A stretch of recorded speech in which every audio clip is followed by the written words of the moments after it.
Welcome back to Edinburgh Fest Live. Woo!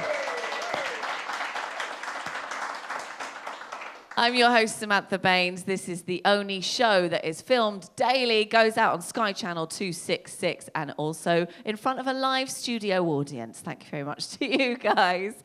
We've had delicious cookies from Harry Mary. Coming up, we've got the news with Suze. But first of all, I'd like to introduce you to our next guest. It's the brilliant Stuart Mitchell. Hi. Welcome. Yeah, I'm loving that. You've got 4 independent Scotlands here. Yeah. With the Union in the middle. I Just, like you it. know, Yeah. please don't leave, Scotland. Please don't leave. Welcome on the show. Thank you. It's nice to be Now, here. I hear a hint of an accent. Yes, I'm German.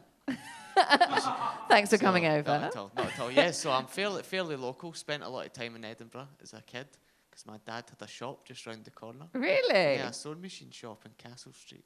What does he sell? Sewing machines. Oh, sewing machines. Yeah, sewing machines. Sorry, I Not at didn't all. pick Not that at all. bit up. Not at all. So, are you any good at sewing? Yes, I am. I was very good at sewing. The problem was when I sewed at school, my friends would all be struggling with a pillowcase, and after like 2 days, I'd made a double duvet and matching curtains. So I think so. It was like, So you can stitch up a dropped hem. I can.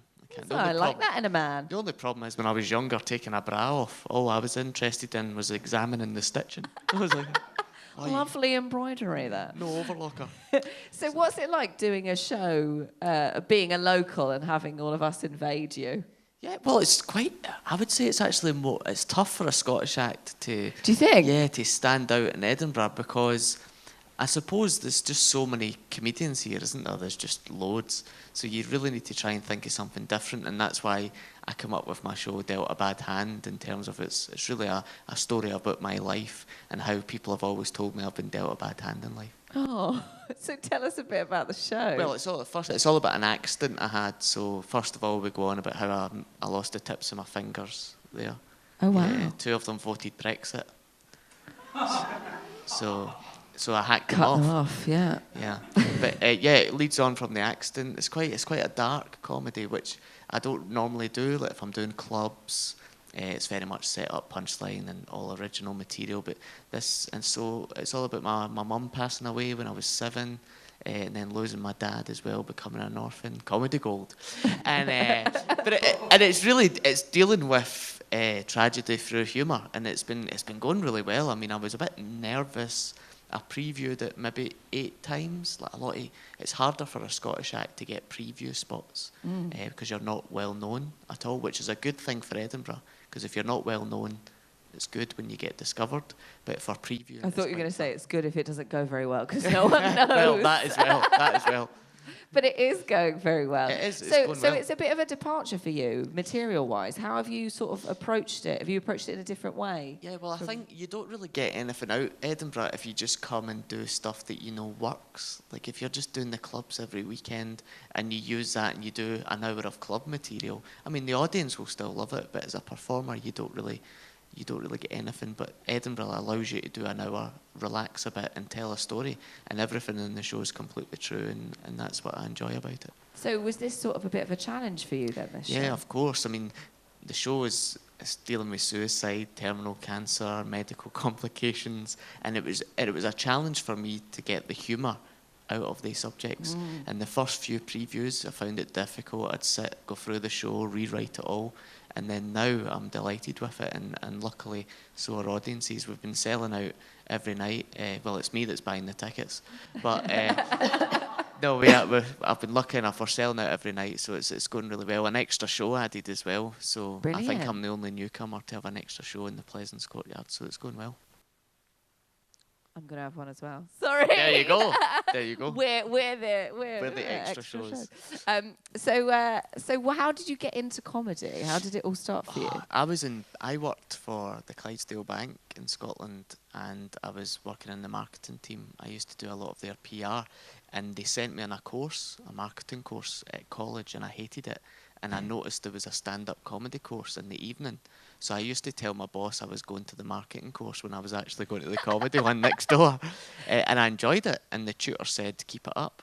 And then from then I've managed to really tour the world. I've been in Australia, America, performed in New York, Vegas, everywhere. So Wow.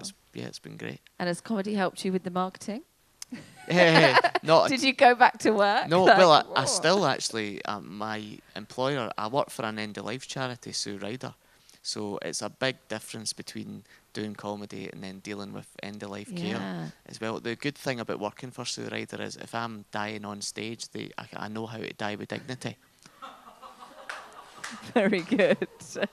Very good. So you've toured all over the world. Where's your favourite place to perform? I'd say Los Angeles. That's the best place. I met Will Ferrell there. And I met, Wow. do you know who I met last night? Who? Littlefinger from Game of Thrones. Oh. Yeah, do you watch Game of Yeah, Thrones? yeah. The Scottish guy. No, he's Irish, I think. Oh, gosh. I think, as Americans would say, same thing. But no, yeah, Littlefinger. So I was a big fan. Is so he up of at course, the I got a at photo the beside my festival? little finger. It had to be done. So no, it was easy. Will Ferrell was a big fan. He saw me in LA and gave me a nice quote for the poster. So Oh, brilliant. Yeah. So why is LA your favourite? Because Will Ferrell was there. yeah, I think it's just the audiences there love a Scottish accent. And you need to, like 3 times, I'll slow down really, really slow. But the reactions over there are really good. So I'm going back in September. So.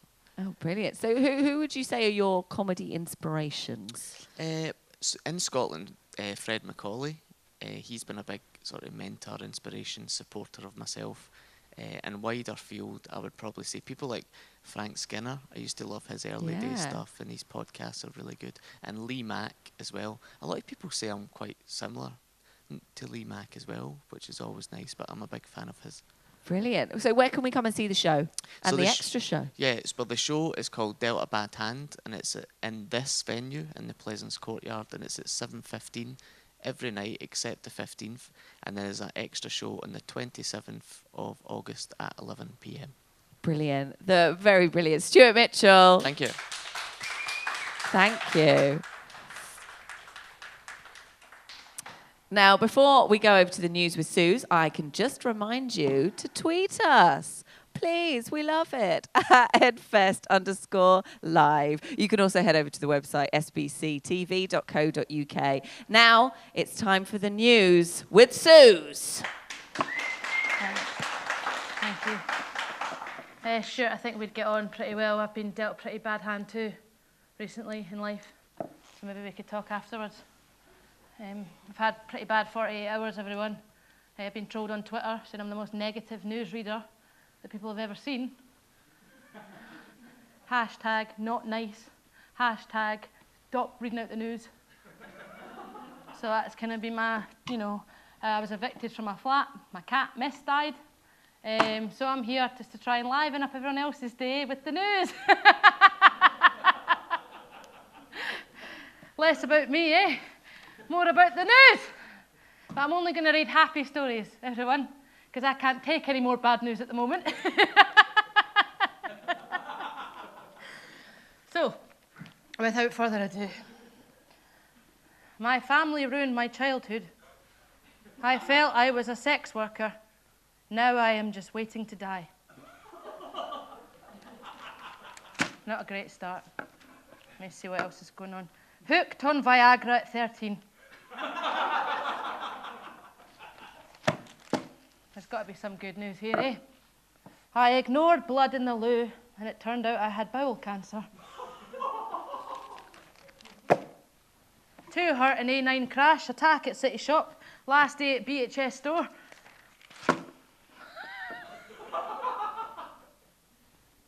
Sorry, I'll hold it together. I don't want any more nasty tweets about me today, and I've had a formal warning from my boss saying any more of my crap and I'll be out of a job.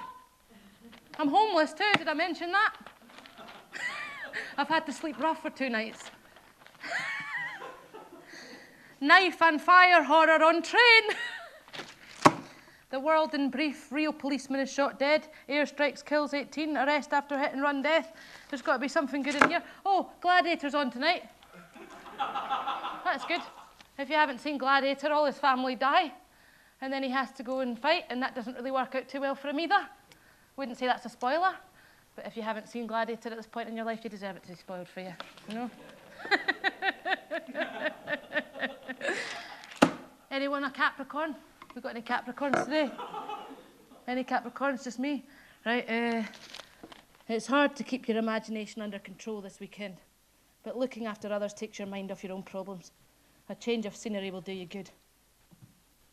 That's it. Couple who met in Greg's wed. That's good news. Here comes the bridie. I'm keeping that one. Put it up on my wall of the hostel that I'm staying in. Did I mention I got kicked out? Evicted, immediate notice. House has been repossessed. But I'm still here to do a job. What else we got? School halls are over. I feel my dark side coming on. Not the only one. Crossword. What's a 6-letter word for depressing? Dismal.